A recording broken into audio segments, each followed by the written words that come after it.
بسم اللہ الرحمن الرحیم۔ سامعین کرام، آپ سن رہے ہیں اردو کہانی بانگڑو، جس کے مصنف ہیں ایم اے راحت، اور یہ اس سلسلے کی قسط نمبر 18 ہے۔ مجھے امید ہے آپ کو میری یہ کاوش پسند آ رہی ہوگی۔ آپ نے اگر ابھی تک میرا چینل کہانی گھر سبسکرائب نہیں کیا تو ابھی میرے چینل کو سبسکرائب کر کے بیل نوٹیفیکیشن آن کر لیجئے تاکہ آنے والی ہر نئی کہانی کی اطلاع بروقت آپ تک پہنچ سکے۔ کیا کر سکتے ہیں ہم لوگ؟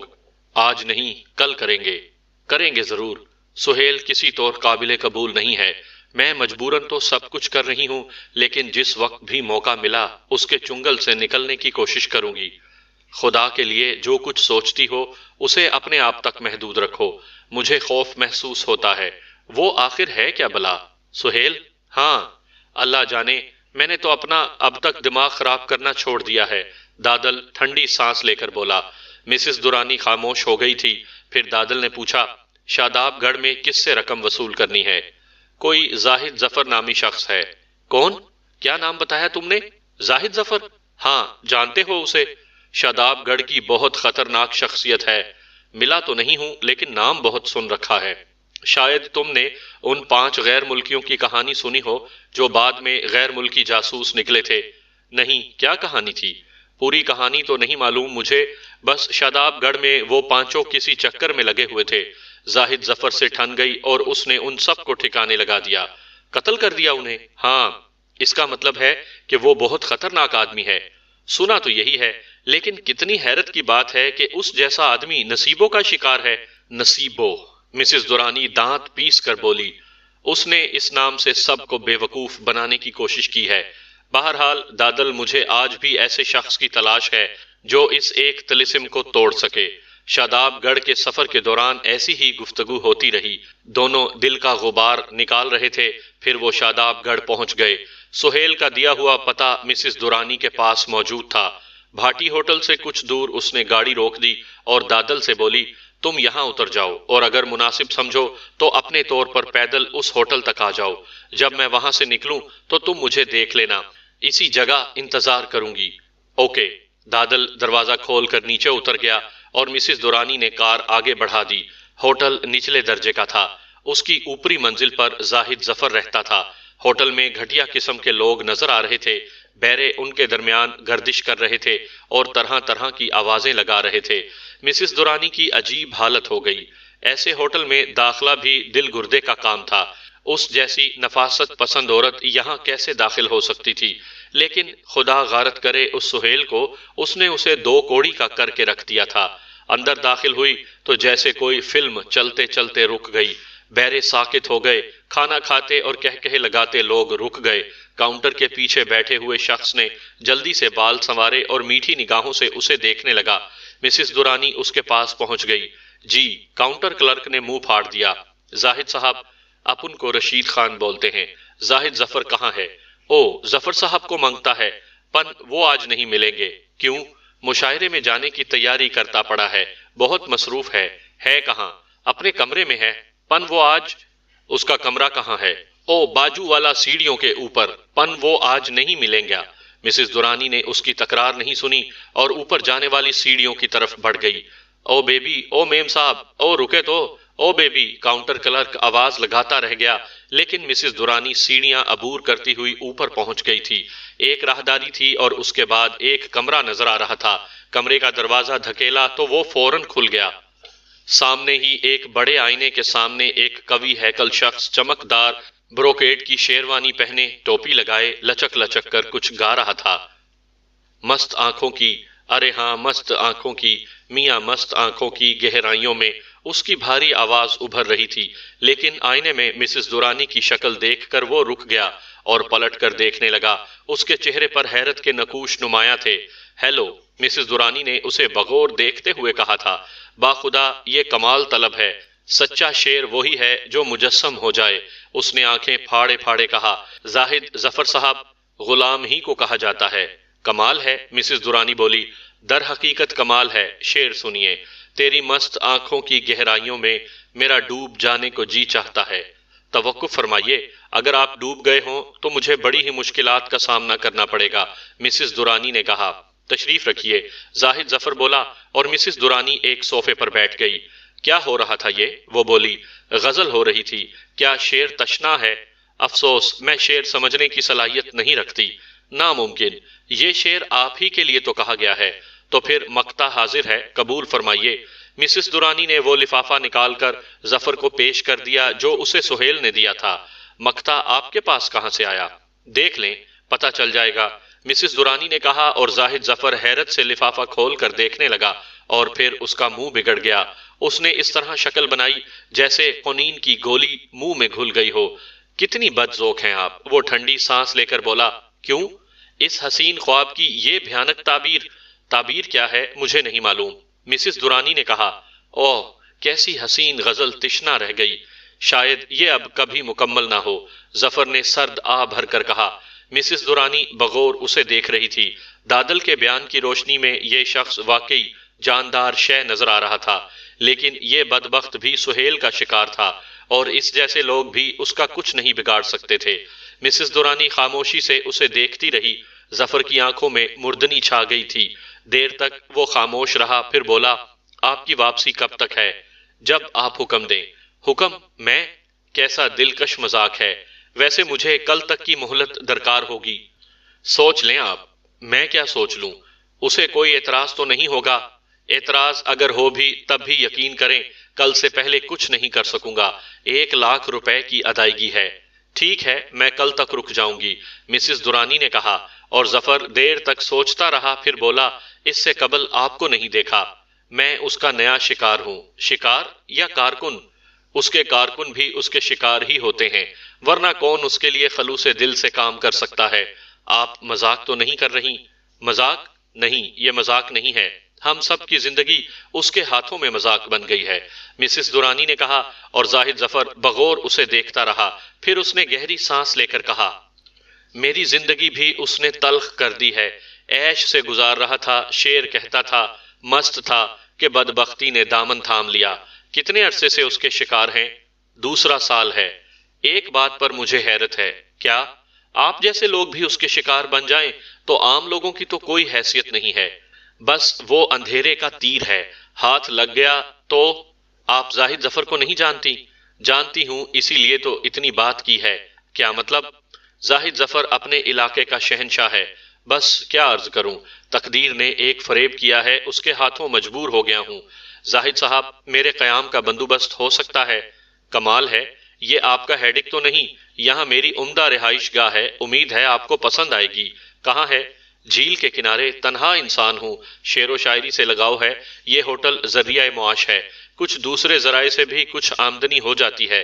اگر یہ روگ نہ لگ جاتا تو کوئی اور غم نہ تھا زندگی میں۔ میرے ساتھ ایک اور شخص بھی ہے۔ کون ہے؟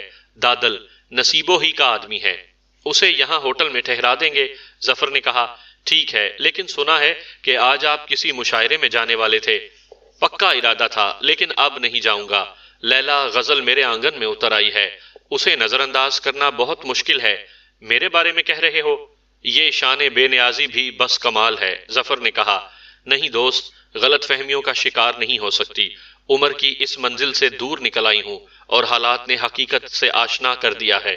بہرحال تم سے تفصیلی گفتگو ہوگی، مجھے تھوڑی دیر کی اجازت دو، اپنے ساتھی کو صورتحال سے باخبر کر دوں۔ ضرور ضرور، زاہد ظفر نے کہا، اور مسز درانی اس سے اجازت لے کر باہر نکل آئی۔ دونوں غم نصیب قابل رحم تھے، ہر وقت سانپ کی طرح پھنکاریں مارتے رہتے تھے۔ نوشاب کو دیکھ کر ان کی آنکھوں میں درد سمٹ آتا تھا۔ نوجوان انہیں کئی دن سے سمجھا رہے تھے، لیکن ابھی تک ان کی حالت ٹھکانے نہیں آئی تھی۔ دونوں ہی ڈفر تھے، اور لڑکے لڑکیاں جانتے تھے کہ ان میں سے کوئی بھی نوشاب کے لیے سنجیدہ نہیں ہے، بس ان کی حماقتیں انہیں عشق زدہ کیے ہوئے تھیں۔ صاف ظاہر تھا کہ نوشاب دونوں کی ملکیت تو نہیں بن سکتی تھی، لیکن دونوں ہی اپنی اپنی کوششوں میں مصروف تھے۔ خود نوشاب ذرا مختلف قسم کی لڑکی تھی، انتہائی سنجیدہ اور متعین، گھر کے کسی کونے میں گھسے رہنے کی عادی، یا پھر اگر بیٹھتی تو بزرگوں کے درمیان بیٹھتی تھی۔ اس کی اس فطرت نے اسے نوجوانوں میں مقبول نہیں ہونے دیا تھا، البتہ صورت کی پاکیزگی اور معصومیت نے کسی کو اس کا مخالف نہیں بننے دیا۔ جب بھی کسی سے ملتی، نہایت نرم اور خوش گفتار انداز میں ملتی تھی، باہر صورت نوجوانوں نے اسے اس کی فطرت پر چھوڑ دیا تھا۔ ان کے لیے شیکی اور جہانگیر عالم پناہ ہی کافی تھے۔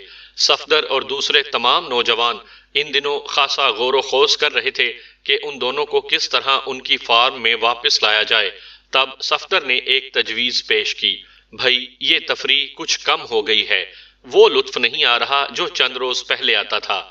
مجھے تو خدشہ ہے کہ اگر یہ اسی طرح ٹھنڈی آہیں بھرتے رہے تو موسم خراب ہو جائے گا، اور موسم میں بھی سردی آ جائے گی، اور ایسے موسم میں نمونیا ہو جانے کا خطرہ ہے۔ کوئی ایسی بات ہونی چاہیے جس سے ان بدبختوں کی ٹھنڈی آہیں کچھ کم ہوں اور یہ اپنے ہوش و حواس میں واپس آ جائیں۔ کیا ترکیب ہونی چاہیے؟ تنویر نے پوچھا، اور صفدر چونک کر تنویر کو دیکھنے لگا۔ ارے تنویر، تم تو خاصی سمارٹ ہو، کچھ کر سکتی ہو۔ کیا مطلب؟ میرا مطلب ہے کہ ان دونوں کا دل مٹھی میں کیوں نہ لے لیا جائے۔ صفدر بھائی، آپ جو کچھ سوچتے ہیں وہ ذرا اونچی ہی چیز ہوتی ہے، عموماً دوسروں کو مروانے والی۔ مقصد کیا ہے؟ صاف صاف بیان کریں۔ تنویر ڈیئر، دیکھو، ان دونوں گدوں کو کسی میوزیم میں تو رکھا جا سکتا ہے، دل میں نہیں۔ البتہ اگر کوٹھی کی فضا میں خوشگوار کہے گونجتے رہیں تو کیا حرج ہے؟ ہاں، کوئی حرج تو نہیں ہے، تنویر نے کہا۔ تو پھر تم اس کے لیے کوشش کرو۔ میں؟ تنویر تعجب سے بولی۔ ہاں تم۔ کیا کوشش کروں؟ بس یہی کہ جو کام نوشاب نہ کر پائی تم کر پاؤ گی۔ ارے صفدر بھائی، کیا فضول بکواس لگا رکھی ہے آپ نے؟ یا تو وضاحت کریں اپنی بات کی، یا پھر خاموش ہو جائیں۔ تنویر نے آنکھیں نکال کر کہا۔ تنویر، جہانگیر عالم پناہ اور شفیع الدین شیکی کی زندگی میں بہار لانے کا طریقہ صرف یہی ہے کہ ان سے اظہار عشق کر دیا جائے۔ کون کرے گا اظہار عشق ان سے؟ تم اور کون؟ گویا دونوں سے؟ تنویر منہ پھاڑ کر بولی۔ ہاں ظاہر ہے دونوں ہی سے مناسب رہے گا۔ یا تم سنجیدگی سے کسی کا انتخاب کرنا چاہو تو میرے خیال میں گھر میں کسی کو اعتراض نہیں ہوگا۔ جی نہیں، میں کوئی مصیبت مول لینے کو تیار نہیں ہوں۔ صرف میں کیوں کہتی ہوں؟ تنویر ڈیئر، ہم کہو نا، ہم۔ کیا مطلب؟ میرا مطلب ہے کہ ہم سب اس عشق میں تمہارے شریک ہوں گے۔ میرا مطلب ہے اس تفریح میں۔ لیکن صرف میں ہی کیوں؟ اس لیے کہ کوئی اور اس قابل نہیں ہے۔ چڑھا رہے ہیں مجھے؟ ہرگز نہیں۔ اگر کوئی دوسرا اس قابل ہو تو تم خود اس کی نشاندہی کر دو، ہمیں اعتراض نہ ہوگا۔ یہ صوفیہ کیا بری ہے؟ بری تو نہیں ہے، مگر تمہاری طرح سمارٹ نہیں ہے۔ وہ سب کچھ نہ کر سکے گی جو تم کر سکتی ہو۔ صفدر بھائی، تنویر نے احتجاج کیا، نہ کرو، یہ تو ایک تجویز تھی۔ ضروری تو نہیں ہے کہ جو کچھ میں کہوں مان لیا جائے، تمہاری مرضی۔ ان میں سے ایک کو میرے حوالے کر دیں، دوسرا کسی اور کے حوالے۔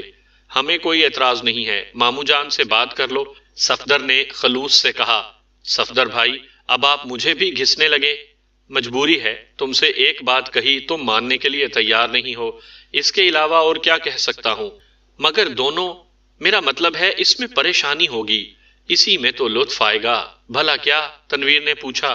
بھائی، جب تک دونوں رقیب روسیہ نہ ہوں گے مزہ ہی کیا آئے گا؟ دونوں کی رقابت ہی ماسٹر پیس ہوتی ہے۔ کرنا کیا ہوگا؟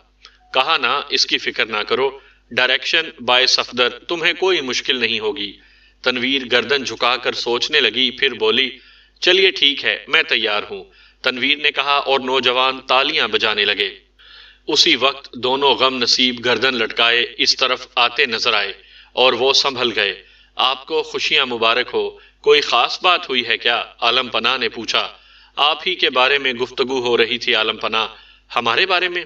ہاں، بس شرط ہو گئی ہے ان لوگوں میں۔ وہ مقابلہ گلوکاری ہونا تھا آپ کے درمیان، جس میں گلاس توڑنے کی بات ہوئی تھی۔ اب کیا رہا؟ جب دل ہی ٹوٹ گیا، عالم پناہ نے کہا۔ اب ہی تو سب کچھ ہے عالم پناہ۔ آپ کو فلم بیجو باورا یاد ہے؟ بیجو باورا؟ ہاں، اس میں پنڈت ہری داس سوامی کہتے ہیں کہ جب تک دل پر چوٹ نہیں پڑتی آواز میں درد نہیں پیدا ہوتا۔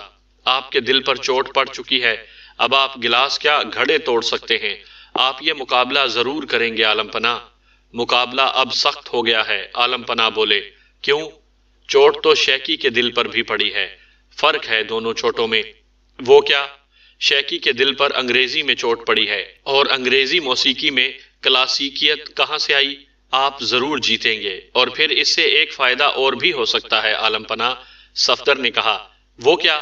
عالم پناہ نے اسی انداز میں پوچھا، اوہو جہانگیر صاحب، آپ نہیں جانتے آواز کا درد کیا کیا رنگ دکھاتا ہے۔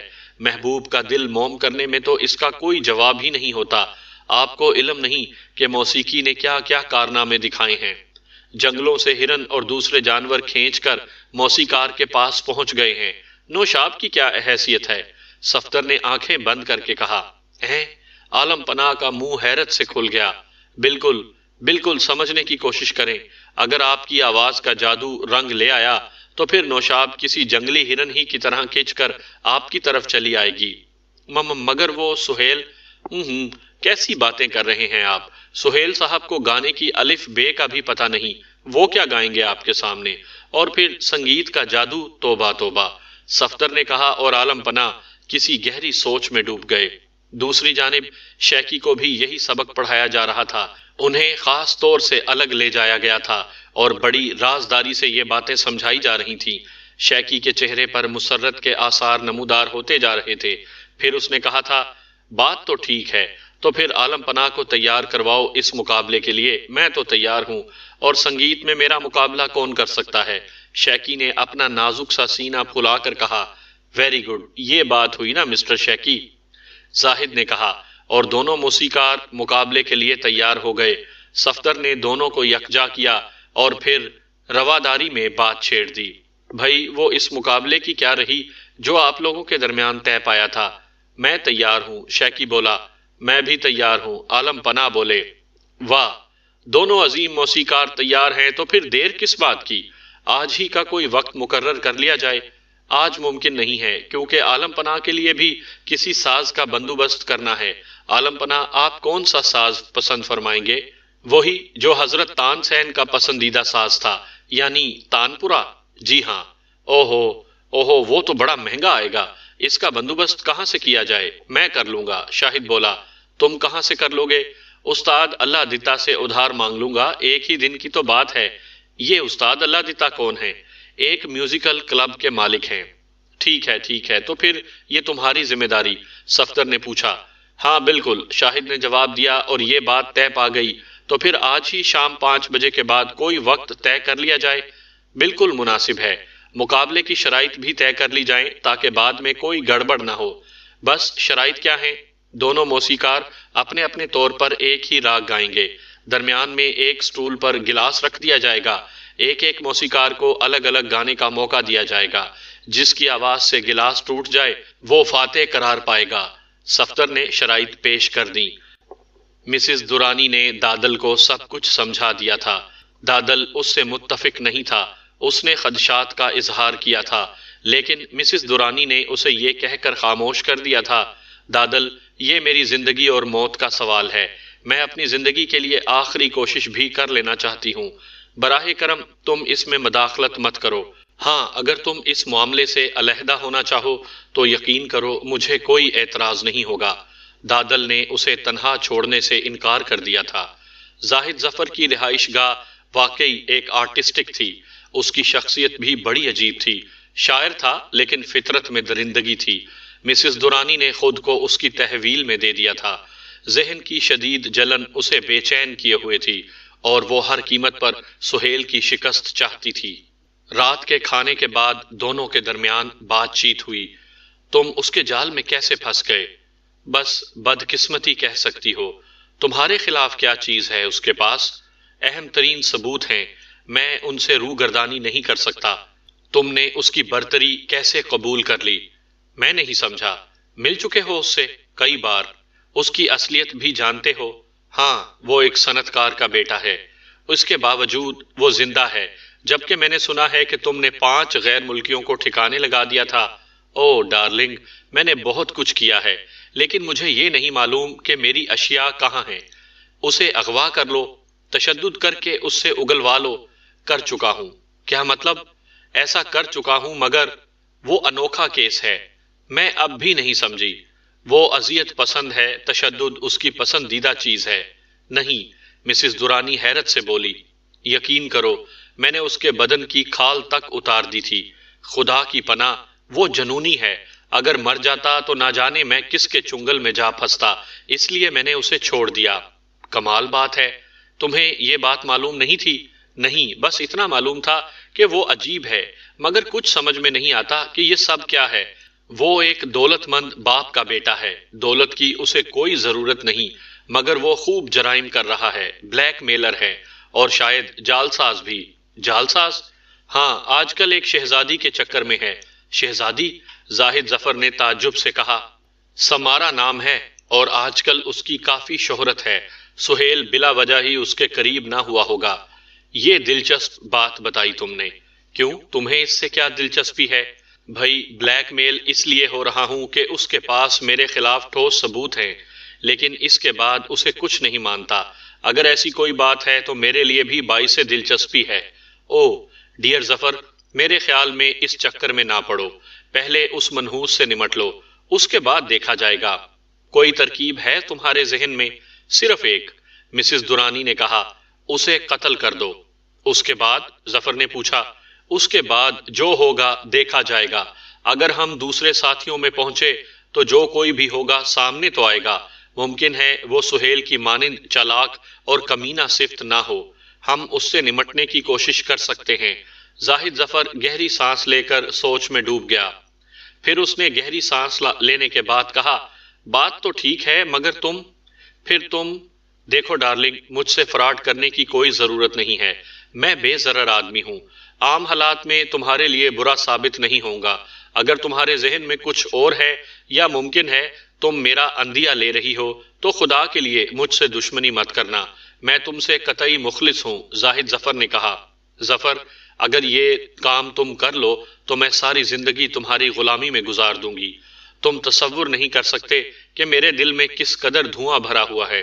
میں نے برائی کی زندگی کا آغاز حالات کے ہاتھوں مجبور ہو کر کیا تھا، اور اس وقت یہ سوچا تھا کہ اب ساری زندگی اسی میں گزار دوں گی۔ زندگی میں یہ تبدیلی میں نے صرف اس لیے پیدا کی تھی کہ میں اپنے طور پر زندہ رہنا چاہتی تھی، لیکن اگر کسی کی غلامی میں زندگی بسر کرنا پڑے تو اس سے موت بدرجہ بہتر ہے۔ میں تم سے کسی قسم کا کوئی فراڈ نہیں کر رہی، میں خلوص دل سے تمہارے ساتھ ہوں۔ کوئی ایسی ترکیب، کوئی ایسا پلان سوچو جس سے ہم اس بدبخت سے نجات حاصل کر سکیں۔ میں خود تمہارے ساتھ ہوں۔ مسز درانی نے زاہد ظفر کے ہاتھ پر ہاتھ رکھتے ہوئے کہا۔ کہاں ملتا ہے وہ آج کل؟ میں نے بتایا نا، عموماً سمارا کے ساتھ گرین نائٹ کلب میں دیکھا جاتا ہے، مسز درانی نے جواب دیا۔ تو مسز درانی، ہم گرین نائٹ کلب چلیں گے۔ میں یوں کرتا ہوں کہ مطلوبہ رقم تمہیں ادا کیے دیتا ہوں، تم اسے لے کر اس کے پاس چلی جاؤ۔ کسی خاص بات کا اظہار نہ کرو، اور مجھے کوئی ایسا وقت بتا دو جس وقت میں تمہیں کوٹھی پر مل سکوں۔ اس کے بعد ہم کوئی مناسب پروگرام بنائیں گے، اور اس پروگرام میں ہم دونوں برابر کے شریک رہیں گے۔ مکمل فیصلہ ہے تمہارا؟ ہاں، تمہارا ساتھ اگر مل گیا تو پھر میرا فیصلہ مکمل ہی ہے۔ زاہد ظفر نے گہری نگاہوں سے اسے دیکھتے ہوئے کہا، اور مسز درانی کے ہونٹوں پر سبک سی مسکراہٹ پھیل گئی، لیکن اس مسکراہٹ میں خوف کا عنصر بھی تھا، کیونکہ وہ گرینگو جیسے آدمی کا حشر بھی دیکھ چکی تھی۔ پتہ نہیں زاہد ظفر اس کے مقابلے میں کس طرح کا ثابت ہوتا۔ پرنسس سمارا اس نوجوان پر بری طرح فریفتہ ہو گئی تھی۔ اس نے اپنی خادماؤں سے بھی یہی بات کی تھی کہ کسی طرح اس نوجوان کو یہاں سے باہر لے جانا ہے۔ انوکھی فطرت کا مالک ہے، ایسی عجیب و غریب شخصیت اس سے قبل دیکھی نہ سنی۔ یہ تو بہت انوکھا ہے، خاتون سمارا نے خوابناک لہجے میں کہا۔ ہاں خاتون، مگر یوں نہ ہو کہ آپ اس کے عشق میں گرفتار ہو کر اپنا مشن فراموش کر بیٹھیں، اس کی خادمہ روبانا نے کہا۔ بے وقوف ہو تم، میں اس مشن کی تکمیل کے لیے بہت سے جال پھینک چکی ہوں۔ آج ہی شام چند افراد ہمارے پاس آنے والے ہیں۔ کیا معاملات طے ہو گئے؟ طے نہیں ہوئے، لیکن طے ہو جائیں گے۔ شہر کے 3 بڑے رئیس آج ہیروں کو دیکھنے آ رہے ہیں، سمارا نے کہا۔ تینوں بیک وقت آئیں گے؟ نہیں، میں نے انہیں وقفہ سے وقت دیا ہے۔ خوب، میری خواہش ہے کہ سودا جلدی کر لیں، کافی لوگ ہماری طرف متوجہ ہو گئے ہیں۔ اگر انتظامی محکموں تک بات پہنچ گئی تو پریشانی ہوگی، روبانا نے کہا۔ تم بالکل فکر مت کرو، آپ اسے یہاں سے کس طرح نکال کر لے جائیں گی؟ سہیل کی بات کر رہی ہو؟ ہاں، اسی سلسلے میں سوچتی رہی ہوں۔ بظاہر وہ بھی میرے عشق میں گرفتار ہے، لیکن بس عجیب سا ہے، پتہ نہیں خود چلنے پر تیار ہوگا یا نہیں۔ بہرحال اگر نہ ہو سکا تو اسے اغوا کر لیا جائے گا۔ میں اس کا انتظام بھی کر چکی ہوں۔ جاؤ تم تیاریاں کرو، تھوڑی دیر کے بعد ان میں سے ایک پہنچنے والا ہوگا، سمارا نے کہا، اور روبانا گردن ہلا کر چلی گئی۔ ٹھیک 5 بجے سیٹھ گھڑی والا سمارا کی خدمت میں پہنچ گئے۔ یہ بھی شہر کے بہت بڑے جوہری تھے اور زیورات کا بہت بڑا کاروبار کرتے تھے۔ سیٹھ صاحب اپنے ایک ماتحت کے ہمراہ آئے تھے۔ سمارا سارے انتظامات کر چکی تھی۔ سیٹھ صاحب نے جھک کر سلام کیا اور بولے، اپن کو وہ ہیرے دکھانے کو مانگتا۔ شہزادی صاحبہ، اگر پسند آیا تو سودا ہو جائے گا۔ آپ جوہری ہیں سیٹھ صاحب؟ ہاں، ملک میں اپنا بہت بڑا کاروبار ہے۔ کتنے ہیرے ہیں آپ کے پاس؟ 16، اور میں ایک ساتھ سب کا سودا کرنا چاہتی ہوں۔ سمارا نے کہا، اپن خرید لیں گا، آپ ہیرے منگواؤ۔ اے جلیل بھائی، شیشہ نکالو، سیٹھ صاحب نے اپنے ماتحت سے کہا، اور ہیرے پرکھنے کا خاص عدسہ نکال لیا۔ تب خاتون سمارا نے روبانا کو اشارہ کیا اور روبانا ایک الماری سے ایک باکس نکال لائی۔ باکس کھولا گیا تو آنکھوں میں چکا چوند پیدا ہو گئی۔ شہزادی سمارا نے بڑے اہتمام سے ایک ہیرا نکال کر سیٹھ صاحب کے سامنے رکھ دیا اور سیٹھ صاحب اس پر جھک گئے۔ سمارا نے دوسرا ہیرا ان کے ماتحت کے سامنے رکھ دیا اور وہ بھی ہیرا ہاتھ میں لے کر دیکھنے لگا۔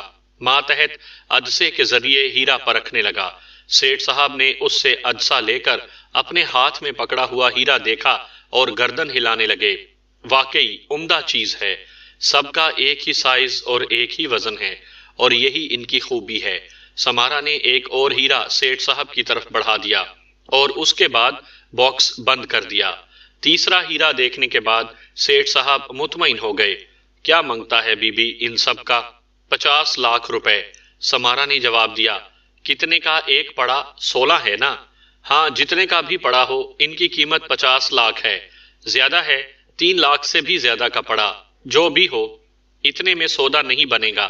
ہم اس کے 32 لاکھ دے سکتے ہیں، اگر منظور ہو تو ٹھیک ہے۔ 50 لاکھ پورے سیٹھ صاحب، اس سے کم کی بات نہیں ہو سکتی۔ آپ کا مرضی بی بی، اگر اتنے میں سودا بنے تو ٹھیک ہے، اگر پروگرام اتنے کا بنا تو میں آپ سے رابطہ کر لوں گی، سمارا نے کہا، اور سیٹھ صاحب چلے گئے۔ دوسرے سیٹھ بھی جوہری تھے، انہوں نے 40 لاکھ روپے لگائے اور ان سے بھی سودا نہیں بنا۔ تیسری شخصیت بہت دلکش تھی، درمیانی عمر کے ایک نواب صاحب جن کے آدھے بال سفید تھے، خوبصورت چھڑی ہاتھ میں لیے اپنے ایک آدمی کے ساتھ اندر آئے تھے۔ سمارا نے ہیرے ان کے سامنے پیش کیے۔